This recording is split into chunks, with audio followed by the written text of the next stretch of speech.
Who are you allowing to drive your fire apparatus?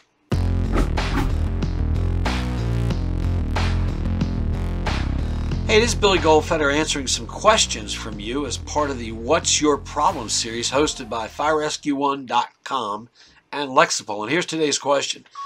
How do you justify letting people drive apparatus to calls without proper courses like pump and EMS? So let me divide this question up. If you've got a Suburban or a van, that's fine, okay? And they're going to an emergency, as long as they've got their emergency vehicle operators training and things like that, let them drive.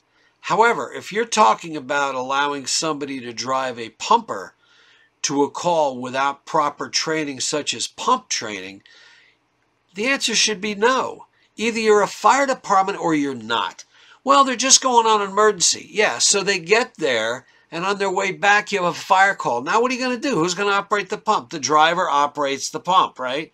The aerial operator drives the apparatus. So, no, we can't go half-assed. That's like we only want firefighters who want to do dumpster fires, but we're not going to let you do structure fire. Come on. At some point, we can't be so selective to break this down for the qualifications of our people. So if you've got people who join your organization and they're doing EMS first responder calls, and you've got a couple EMTs that have shown up, and you need a driver for the van or the Suburban, yeah, let them go. That's fine. All they're doing is driving a vehicle transporting people. But if they're going to operate apparatus, either you're an apparatus operator or you're not. You can't go half-ass on something like this. Also, the question as I further read it, how do you justify letting people go to calls without courses such as EMS? Well, it depends on the call. Again, if you've got a Suburban or a sport utility that goes to EMS runs and the driver's not an EMT, but you've got a couple of EMTs, yeah, that's who's going to get them to the scene. That's no problem. However, if it's going to be only one EMT on the rig and then the driver, you need to reconsider that because you need people qualified to do the entire job that's expected by that vehicle. You know, as I watch the fire service, especially the volunteer fire service, struggle, and look, if you don't understand the volunteer fire service is in deep, deep trouble, then your head's in the sand.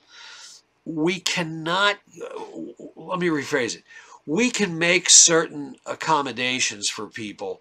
So, for example, if you're not an interior structural firefighter, but you're a driver, and you've got a full fire crew and it's a pumper, that's something we probably can live with. Why? Because they can operate all aspects of that apparatus, okay? And rarely is your pump operator going to have to go inside. So I understand there's going to be a little bit of flexibility as we continue to do what we can, and I don't like this statement, to change the fire service to meet our needs so we can serve the public. The problem is that we continue to look how we can make it easier for us to not face the issue that we may have to change the way we operate.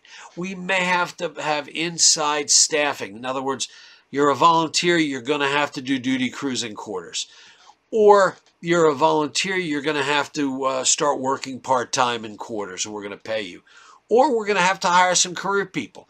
We cannot continue to focus on how we can change our organization to meet the public's need for our convenience. What we need to be focused on is how our fire department must change to meet the public's need. So in this question here, you've got somebody who maybe is no longer an interior firefighter, but they can operate the pump, they can operate the aerial. Rarely are those people going to have to go inside. There's a role for those people, okay? But we've got to look at the bigger picture. It's not this one or two person thing. What's the big plan for your volunteer or your combination fire department in the future? I'm a very strong proponent of the volunteer fire service. Go back and read nearly 50 years worth of articles and pieces I've done. There's no question of my support. However, the volunteer fire service was formed to serve the needs of the community, whether it be 50 years ago or 100 years ago.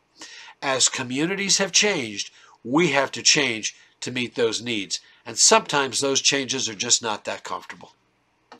Hey, email Fire Rescue 1 your questions. I'll be glad to help you or find solutions to whatever you're facing, or I'll connect you with the right people.